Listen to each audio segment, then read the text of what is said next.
Ok, empezamos con simplemente ya lo que generalmente es lo más fundamental es ver de dónde vienen el nombre de lo que estamos hablando. Acá les pongo esto simplemente. Esta es una distinción que es muy curiosa, la diferencia entre ethos y ethos, ¿ya? Suenan casi igual, esta es más larga que esta, ¿verdad? Esta es una distinción que, si les interesa, la pueden ir a buscar en la Ética Nicómaco, en Aristóteles, ¿verdad? La palabra ética, en todo caso, viene directamente de estas, bueno, viene de estas palabras, ¿verdad? Y se vierte en moral en algún caso, en algún momento, a partir del latín mos moris que tenemos acá. En ambos casos, en ambos casos, significan originalmente costumbres. Ustedes, bueno, tal vez lo saben, ¿verdad? Que moral originalmente, aun cuando para nosotros tiene una distinción en la ética y la moral, originalmente, etimológicamente hablando, significan lo mismo. O sea, moral era la palabra latina que traducía la palabra ethos griega, ¿verdad? Entonces, lo que queremos ver ahorita es qué significa ética social, o sea, cuál es el objeto de estudio al cual la ética, esta que en principio estamos vinculando con, comillas, costumbre. ¿Por qué comillas? Porque tiene que ver con costumbres, pero no solo con ellas, ¿verdad? O tiene que ver con costumbres, pero decir esto se quedaría muy corto, ¿verdad?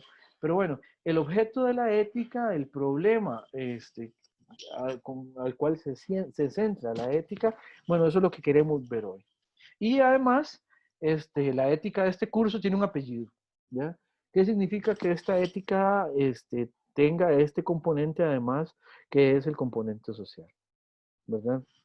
Entonces, como punto de partida, ustedes tal vez alguna vez me lo habrán escuchado, la definición de la filosofía a partir de su objeto es bastante problemático. ¿Por qué? Porque realmente no hay un objeto propiamente hablando que sea el objeto filosófico, ¿no? La filosofía toma objetos de muy diversas fuentes y las convierte la convierte en su objeto de estudio, ¿verdad? Y eso, si es cierto de la filosofía, también va a ser cierto de la ética, ¿verdad? Entonces, ¿qué es lo que pasa cuando decimos que un problema es ético? Bueno, tendríamos que aclarar qué es lo que queremos dar a entender cuando decimos que un problema es ético. ¿Por qué? Porque, vamos, empezando por que es un problema de reflexión, filosófico, vamos a encontrar diversos ámbitos de discusión a propósito de lo que es un problema ético. Por ejemplo, es un problema ético, por ejemplo, cuando yo estoy en una disyuntiva, en este caso moral, qué sé yo, estoy pensando sobre tomar una decisión determinada. ¿Ven? Ahí ya estoy ante un problema ético. ¿Desde qué? Desde mi propia vivencia, desde mi mera vivencia. Pero también eso se puede convertir en un problema ético si yo digo, ah, claro, pero este problema que está teniendo Sanchitos, que no sabe muy bien cómo definirlo, que no sabe muy bien cómo actuar, o que no sabe muy bien qué hacer, o que no sabe muy bien, no sé, cuáles son los parámetros a partir de los cuales se puede definir lo correcto, lo incorrecto, o las líneas de acción en general. Bueno, si lo trabajamos desde Aristóteles, lo resolvemos de esta manera. O si lo trabajamos desde, no sé, Schopenhauer, se resuelve de esta otra manera. Si lo trabajamos desde Nietzsche, se resuelve de otra manera. Eso también es un problema ético. Y entonces, ya estamos ahí convirtiendo un problema ético, que es el vivencial, en dos formas de abordar problemas éticos. O sea, tenemos ya dos problemas éticos. Por un lado, el problema de la decisión, en este caso de la gente, y por otro lado, cómo ese problema se refleja desde una teoría explicativa, desde una teoría general que nos permite reflexionar y explicarnos el problema.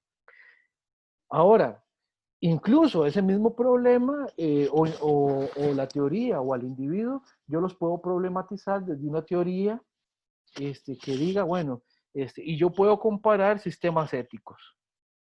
¿Cuáles son los parámetros mediante los cuales yo puedo decir que los sistemas éticos son equiparables o no son equiparables, son irreductibles entre sí? Esas categorías incluso van por encima de los sistemas éticos. Entonces, ahora tengo un problema de explicación que me permite reflexionar sobre las teorías que se preguntaban sobre el problema ético que radicaba en la decisión de un individuo.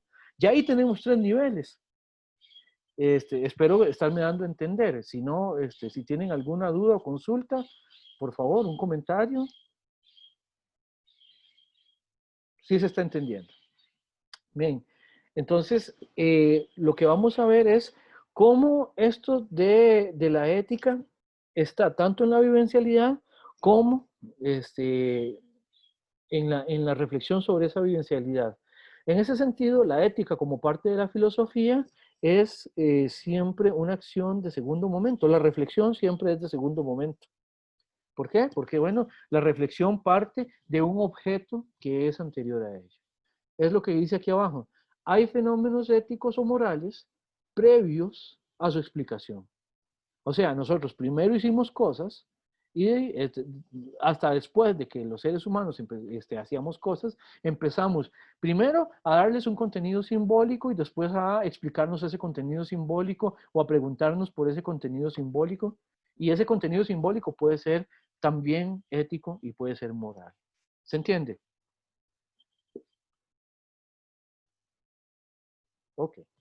A partir de ahí, entonces, las dos posibilidades también de manual clásicas que uno se las encuentra por todos lados salen, de que la ética se puede abordar desde dos perspectivas, una descriptiva u otra normativa, ¿verdad? Y no son excluyentes entre sí, no es que algo por ser descriptivo deja de ser normativo, uno también puede hacer una descripción sobre una norma y también puede hacer una norma sobre una manera de escribir. ¿Pero qué quiere decir que la ética sea descriptiva? Bueno, que simplemente lo que hace es que trata de recabar las acciones de los agentes y simplemente las expone, por así decirlo. ¿Ya? Y la parte normativa es la que o teniendo en cuenta las acciones, trata de decirnos cuáles de ellas son las que se consideran adecuadas, por así decirlo. O sea, la diferencia entre lo que se da y lo que debería darse, ¿verdad? En este caso, en las acciones humanas, en las relaciones humanas, en las relaciones sociales, etcétera, etcétera. ¿Sí? ¿Comentarios, preguntas hasta este momento? ¿Todo está claro? Bien, seguimos entonces. Eh, Vemos entonces ahora esta noción de costumbre que entrecomillé en la lámina anterior, vamos a entenderla de manera bastante amplia en este curso. Una costumbre podría ser simplemente desde una repetición de los usos, o sea, qué es lo que usualmente se hace, ¿verdad? Una repetición sistemática o no, ¿verdad? Pero una costumbre simplemente es algo que empieza a realizarse repetitivamente y esa repetición, esa recurrencia también le da cierta consistencia. Esta cierta consistencia es simbólica. ¿Por qué? Porque esas acciones que empiezan a repetirse empiezan a producir significados, ¿verdad? Y eso desde cosas tan sencillas como los hábitos más individuales, desde, vamos, no sé, cosas tan irrelevantes como cómo me lavo los dientes, ¿verdad? Eso produce repeticiones que también tienen un lugar en ese peso simbólico, hasta, no sé, cosas que por su repetición lo que hacen es que generan normas de convivencia, ¿verdad? Eh, Ritos que dicen en antropología también, ¿verdad? Ahí, si no, en algún momento Cristina me ayuda. Pero el punto es que esta costumbre, esta es lo que queremos ver en el curso, con esto como costumbre, es precisamente eso.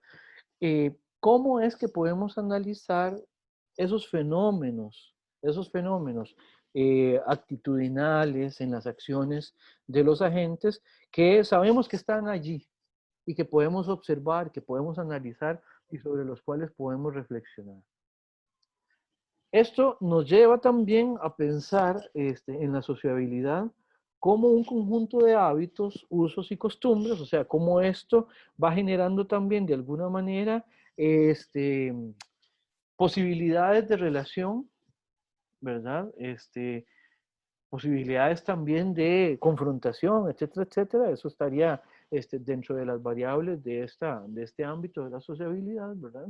Y cómo a partir de eso es que podemos explicarnos en función de nuestro entorno, en función de nuestro contexto histórico y cosas por el estilo, ¿verdad?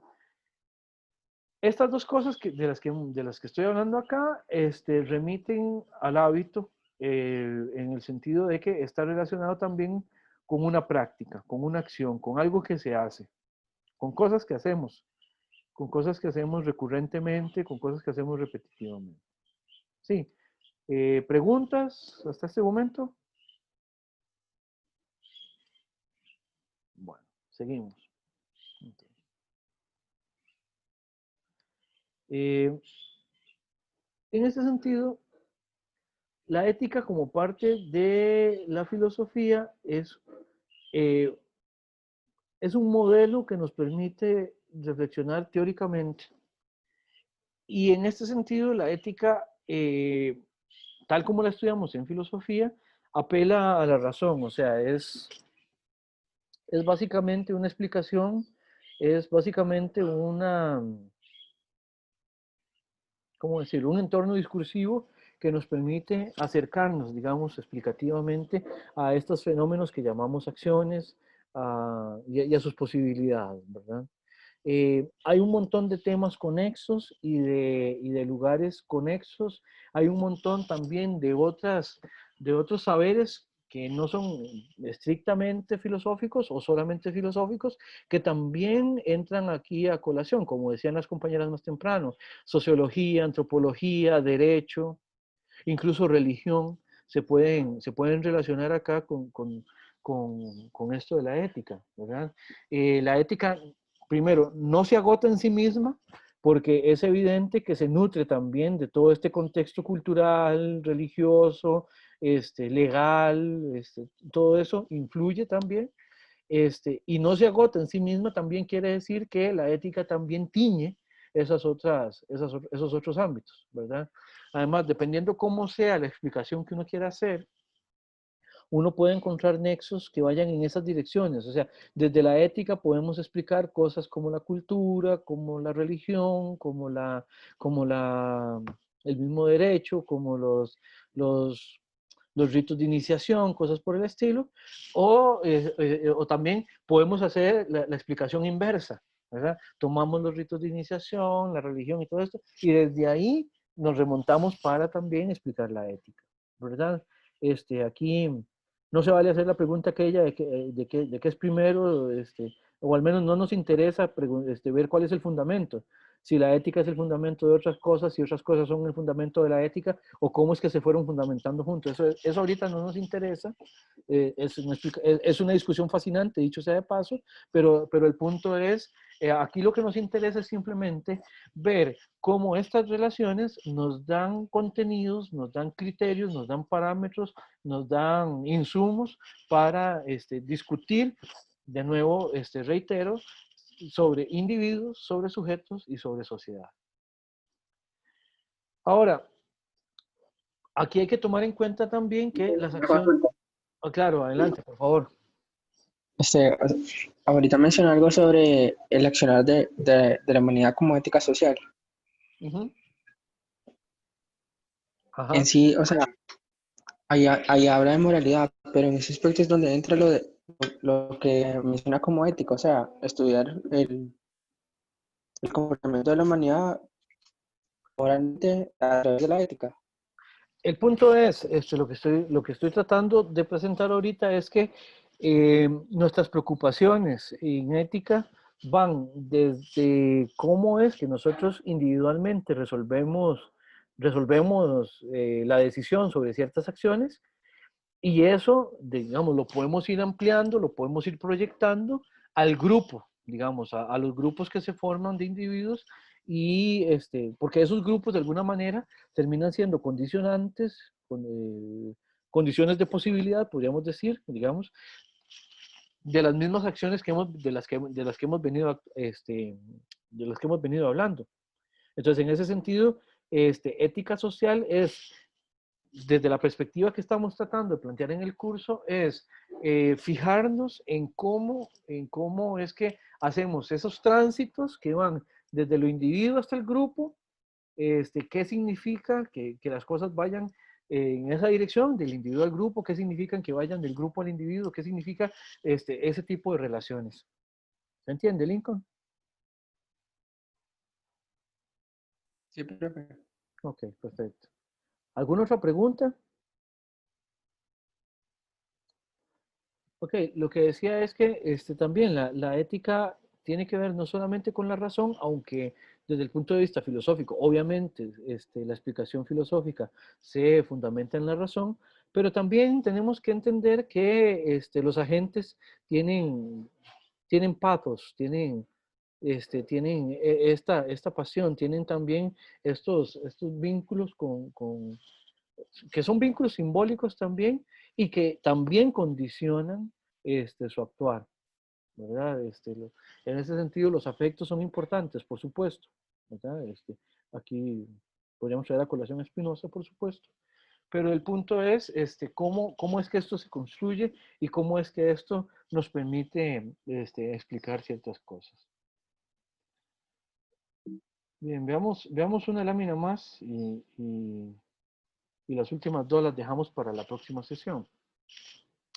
Muy bien, aquí hay una categoría, bueno, o una manera de decir que tengo usualmente yo, a la que yo usualmente recurro, que es las formas de hacer, ¿verdad?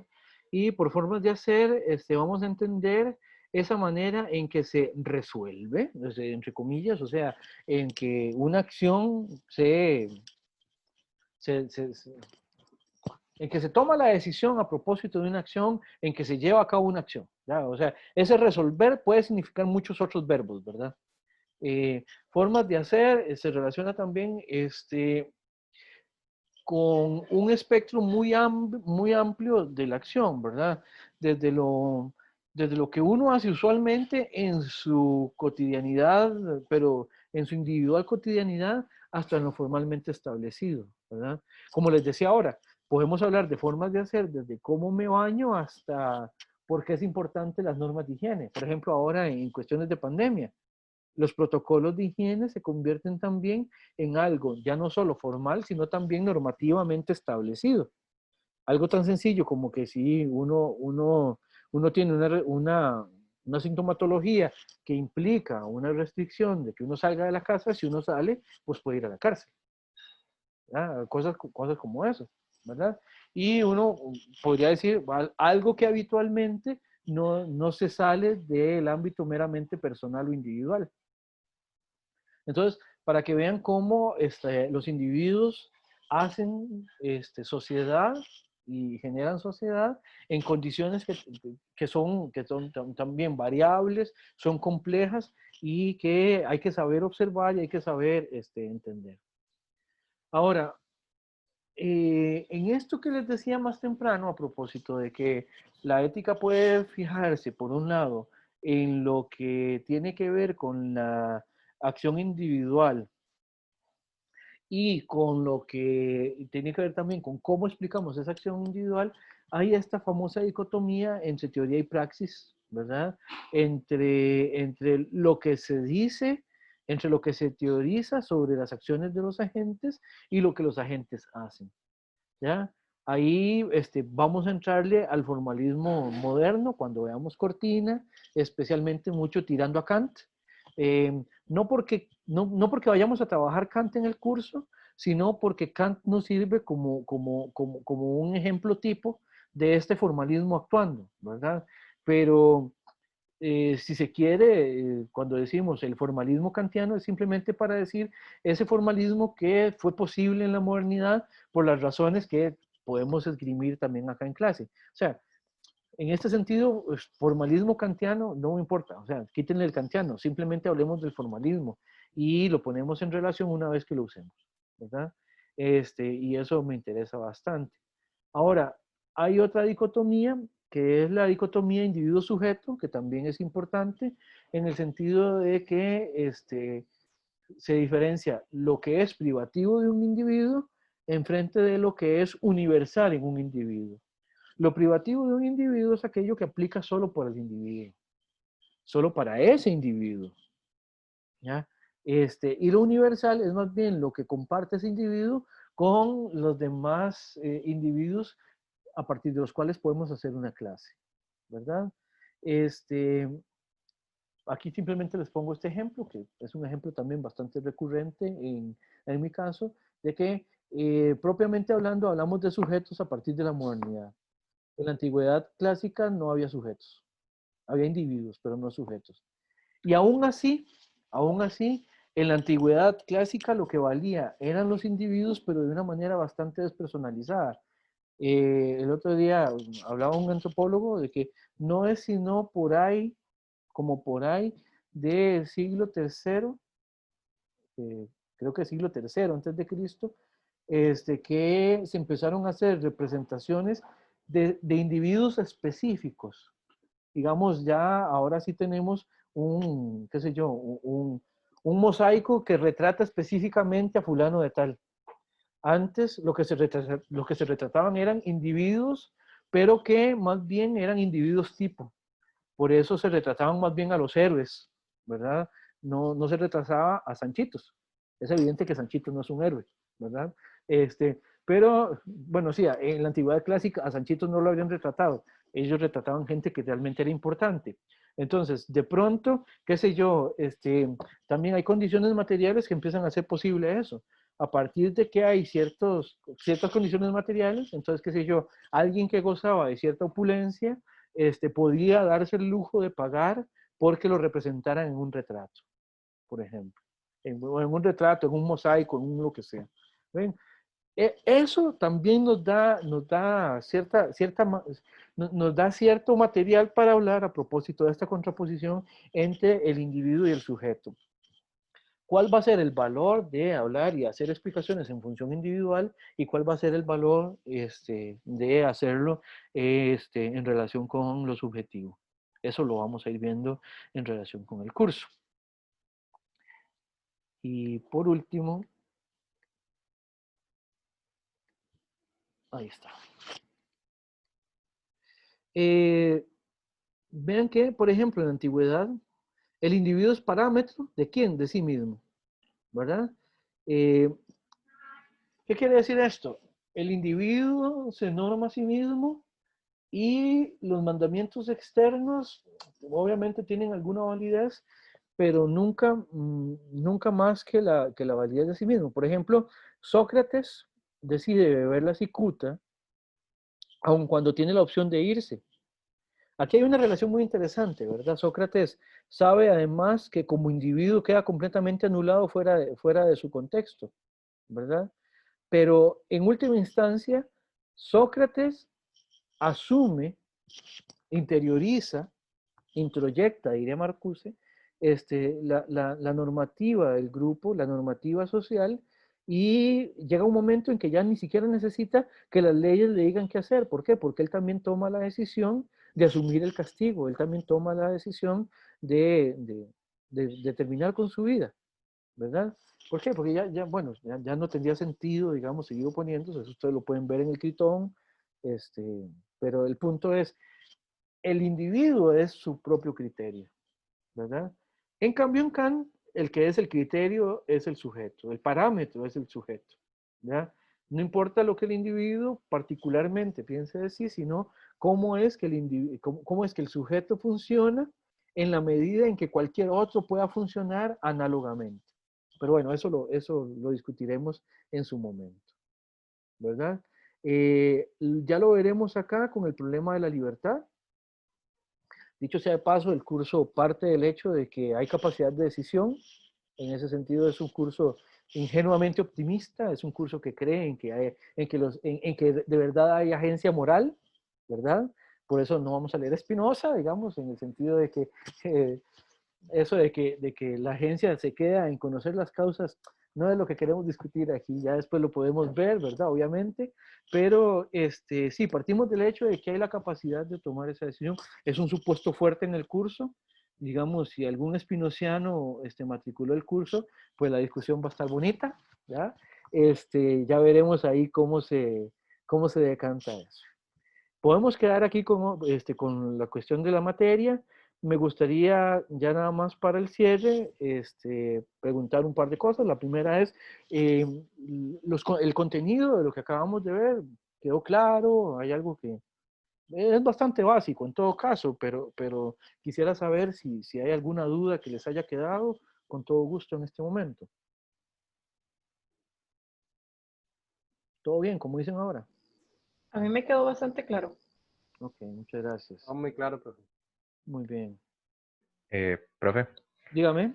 para ser honesto, me quedó mucho más claro de lo que ya lo tenía, porque yo había recibido un curso de introducción a la ética y todo se vio como que muy por encima. Y solo con esta clase, o sea, me resumiste muchas de las cosas que vivimos allá, entonces me fue muy útil. Ah, muchas gracias. Jay, no, y si quiere vaya los demás pueden ir a la secretaría entonces para que les convaliden introducción a la ética. Bueno, Marco, muchas gracias. No, está Mucho bien. gusto. La idea es hacer explicaciones de este tipo, ¿verdad? En las clases sincrónicas, que la verdad es que hoy me animé y la verdad es que hoy quedé contento con las dos clases, la de metafísica y la de ustedes. Además se portan muy bien, como todo el mundo está silenciado. Entonces, sí, muy bien. La otra pregunta que quería hacerles es, ¿quieren que definamos de una vez lo de los grupos? Bueno, es que ya es un poco tarde, ya quedan solo restan 15 minutos. Si quieren, hacemos eso. Si ustedes tienen algún contacto entre ustedes de aquí a la hora de atención, lo podemos resolver. O si no, pues lo podemos ver un poco en la próxima clase. Eso por ese lado. Y bueno, ¿no? Entonces, está bien que sigamos haciendo este tipo de sesiones. Ya si empieza a haber problemas, entonces ahí lo podemos resolver. Routing. Una consulta, profe, para este viernes tendríamos el primer texto, ¿no? La primera lectura. Sí, yo bueno, ya está en mediación en todo caso y si no, entonces, bueno, a quienes no están matriculados, ahora mismo me pongo a matricularlos y va a estar también en la carpeta de Dropbox. Y de todas maneras, ni siquiera es el prólogo completo del libro de Garcés. Son como, creo que son 6 páginas, para ser honesto. Y se leen bastante fácil. Entonces ya veremos cómo nos va con eso. Bien, si tuvieran alguna consulta, este sería el momento, y si no, entonces, bueno, quienes no están en mediación, que me están diciendo esto en chat, sí, es un problema, parece ser que no matricularon automáticamente a la totalidad de la lista, entonces yo procederé a hacerlo manualmente. Profe, ¿y el acceso para para tener acceso a los documentos en Dropbox, dónde los facilita? Mediación igual. No, se los envió por el correo institucional como una invitación a que entren a la carpeta. Ok, sí, porque yo tampoco estoy en el curso en mediación, entonces. Ok, perfecto. Entonces, eso queda resuelto, espero, ahora más tarde, entonces. Igual, Ok, perfecto. igual ya, hoy, tenemos, hoy habrá sesión de atención a estudiantes. Igual voy a estar ahí. Entonces, a partir de ¿qué les dije? Aquí yo tengo. A las 5, creo. Sí, a las 5. Perfecto. Entonces, por cualquier cosa, ahí ahora no. Si tienen alguna duda, entonces nos vemos ahora, y si no, pues entonces nos vemos luego. Por ahora, muchísimas gracias y bueno, feliz semestre. Gracias, profe. Buena tarde. Bueno, chao, chao. Muchas gracias. Gracias, profe. Muchas gracias. Pura vida, pura vida.